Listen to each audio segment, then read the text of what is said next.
meet my bride. Let's go for a ride in my newfangled automobile. Just where we will go, nobody knows, but it's sure a great way to feel. Behind the wheel of the speed meter steel, it's my newfangled automobile. Hello and welcome to Vintage Car History. I'm Wild Bill. The Marmon Wasp was the car, driven by Ray Harroun, that won the very first Indianapolis 500 in 1911. For some 30 years, Marmons were a top-tier American luxury brand, competing with the likes of Cadillac, Pierce Arrow, and Apperson. And today, we'll be taking a look at the career of Howard Marmon. Howard Carpenter Marmon was born in Indianapolis in 1876 into a wealthy family. His father, Daniel, was co-owner, along with Ellis Nordyke, of Nordyke and Marmon Company, which manufactured the machinery to run flour and grain mills, and was the largest of its kind in the world.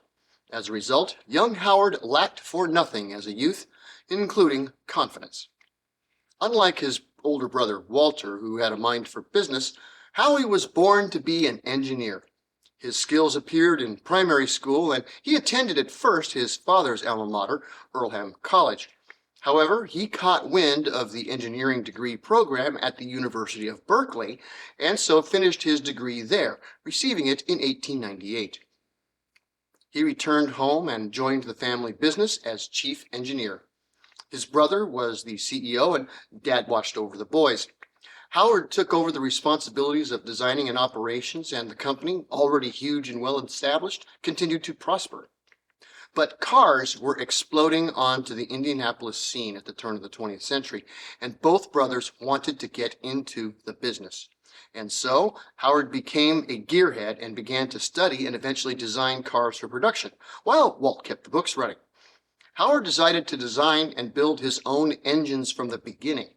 The idea being that if the engine is strong enough, it can be a great power plant for a big luxury car, and not many of those were being built in America in 1900. The first Marmon cars hit the streets in 1902, and the engines that powered them were brilliant. For the first year, a V-twin air-cooled engine was offered, and was amongst the first in the U.S. to have an oil pump and thus full-pressure lubrication.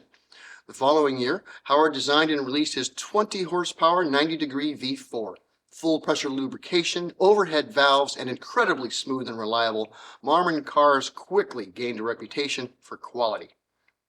Harold patented a new type of suspension system called the double three-point suspension, which became available on Marmons in 1906. In this method, the car frame is actually made of two triangles in opposite directions, one atop the other.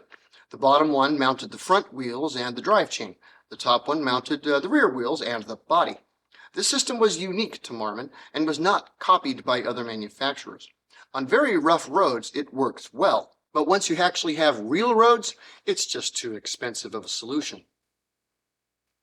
In 1908, Howard designed his first V8 engine. A massive 60-horsepower V8, it displaced almost 7 liters and had all the features you would expect from Marmon.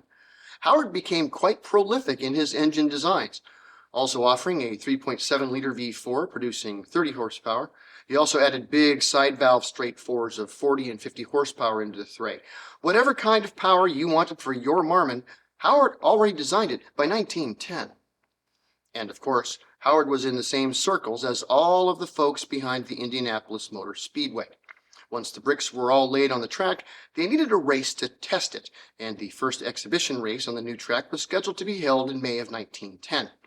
And so Howard began to design the Marmon Wasp for the task in 1909 and had it done by the first race day at the Brickyard. Howard designed an engine specifically for this monstrous insect, a straight 6 side valve of 9.8-liter displacement that put out about 140 horsepower. The body of the car gave it the name with that stinger at the back, which was an early attempt at aerodynamics. Because of this, they painted the car with large black and yellow stripes just to make the point clear. The point was clear. With Ray Harroun at the wheel, the Wasp won that first race at the Brickyard. The following year, for the first Indy 500, Ray would race it again and win that race as well. With such a winning streak and other Marmon race cars competing in other races, Marmons grew in prestige, and some even held them in awe. In fact, prior to Henry Ford purchasing the Lincoln Company in the 1920s, he rode to work every day in a Marmon, not a Ford. Howard would serve as president of the American Society of Automotive Engineers, SAE, in 1913 and 1914. And during World War I, serving as an Army captain, he designed aircraft engines for the war effort.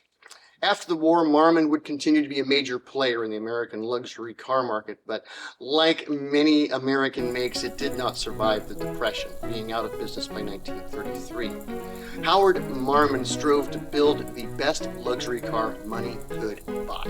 And for quite some time, he did exactly that.